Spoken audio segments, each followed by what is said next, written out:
যে উপার্জনের 4টা পথ কথা শেষ করতে যাচ্ছি।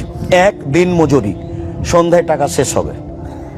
2, চাকরি, এটাও দিন মজুরি, এটা চাঁপাই নবাবগঞ্জের লোক করে। এদের টাকা শেষ হয় 25 তারিখে মোটামুটি, তখন 5 দিন ধার কর্জ করে চলে। এদের বাপ মা যদি বলে যে আব্বু একটু কিছু টাকা পয়সা দিবা, বাড়িতে খুব প্রয়োজন ছিল, বলে আম্মা এ মাসে তো হচ্ছে না, দেখি সামনে মাসে। তো সামনে মাসে জিনিসের দাম বেড়ে গেছে, তো একদিনও পারে না। তো এটা হলো 2 নম্বর পথ উপার্জনের। 3 নম্বর পথ হলো ব্যবসা। 3 নম্বর পথ হলো জমি চাষ। জমি চাষকে আল্লাহ রাসূল পছন্দ করলেন না। একবার বললেন যে এসব যন্ত্রপাতিতে ব্যবসা করলে মানুষের অন্তর শক্ত হয় আর মানুষ ভীরু হয়ে যায়, মাঠে যায় না, যায়, তবে পছন্দ করেননি। 4, এটা হলো ব্যবসা। তখন বললেন 2টা ভাগ, এক হলো পার্টনারে ব্যবসা। পার্টনারে ব্যবসা তখন বরকত একবার 10 গুণ 100 গুণ বেড়ে যাবে। কেন? 10 জনে যদি ব্যবসা চলে তাহলে 11তম আল্লাহ, 3 জনে যদি চলে তো 4 নম্বর আল্লাহ। তো একটু যদি কথার 19-20 হয়, একটু যদি আরেকজনকে ফাঁকি দিয়ে 10 টাকা সরিয়ে নেয়, তখন আল্লাহ বলবেন ঠিক আছে তোমরা থাকো, আমি গেলাম।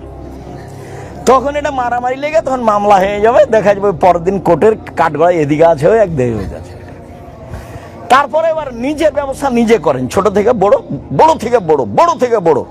আরে যারা বসুন্ধরা কোটি কোটি শতক জমির মালিক, তাদের ব্যবসা দেখলে অবাক হতে হয়। কি আটা, বসুন্ধরা আটা, মরিচের গুঁড়া, বসুন্ধরা মরিচের গুঁড়া, কি টিস্যু, বসুন্ধরা টিস্যু। তার মানে কি বুঝলেন? ওদের সাথে খুব চৌকুশ মানুষ আছে যারা বলছে টাকা উপার্জনের সব পথ ঘেরবো, যত টাকার পথ আছে সব চৌকুশ মানুষ আছে। আপনাকেও চৌকুশ মানুষ দিয়ে ছোট থেকে ছোট ব্যবসা শুরু করতে হবে। আল্লাহ রাসূল বলেন যে তাজারা সাদেকে কোন ইয়ামাল কেনা সোহদা সিদ্দিক, সত্যবাদী ব্যবসায়ীরা নবীদের সাথে, সিদ্দিক সোহদাদের সাথে থাকবে বিচারের মাঠে। নেন এবার সবই তো উপার্জনের পথ। দিন মজুরি উপার্জনের পথ, চাকরি উপার্জনের পথ, জমি চাষ উপার্জনের পথ, ব্যবসা উপার্জনের পথ। এগুলোর সাথে আল্লাহ রাসূল বললেন না, এখানে বলছেন যে সত্যবাদী ব্যবসায়ীরা নবীদের সাথে থাকবেন, সিদ্দিক সোহদা। আর একটা বাক্য শুনে অবাক হবেন আপনি।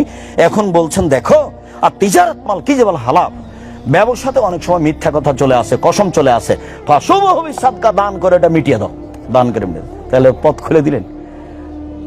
চীন জাপানের জিনিস কিনেছেন, ওটা বৈধ, ওইটা ঢাকা পর্যন্ত পৌঁছাতে যেখানে যেখানে টাকা লাগবে সেখানে দেন। আপনি তখন মাজলুম ও জালেম, কথা বুঝতে পারেননি? মূল জিনিসটা বৈধ হতে হবে, তাহলে যেখানে যেখানে টাকা লাগবে অন্যায়ভাবে সে টাকা দিয়ে ব্যবসা করবে। বলেন তো জায়েজ কেন? মূল জিনিসটা কি? বৈধ। মূল জিনিসটা বৈধ, ওইটা ঢাকা পর্যন্ত পৌঁছাতে আমাকে অনেক কি করতে হচ্ছে, গ্লানি বহন করতে হচ্ছে, সেটা দেন। আপনি তখন মাজলুম, ও তখন জালেম। আর মূল জিনিস যদি বৈধ না হয় তাহলে চলবে না। সবাই দানে অংশগ্রহণ করবেন, জামিয়া সালাফের জন্য মন খুলে দোয়া করবেন। কই তোমরা কি এসেছো? কোটা টোটা দেখছি না কেন?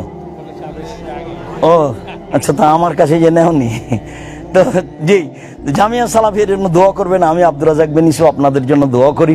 আপনারা এত মানুষ এখানে এসেছেন, আমি আসলে কম ধরনের এটা করেছি।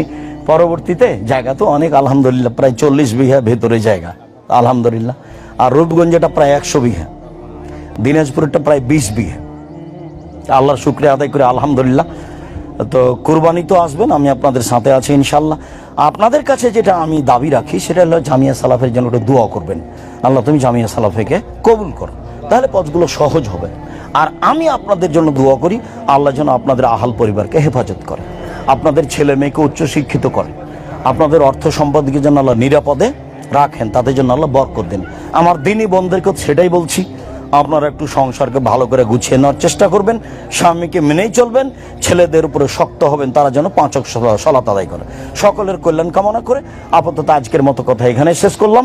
সুবহানাকাল্লাহুম্মা ওয়া বিহামদিকা, আশহাদু আল্লা ইলাহা ইল্লা আনতা, আস্তাগফিরুকা ওয়া আতুবু ইলাইক। আসসালামু আলাইকুম।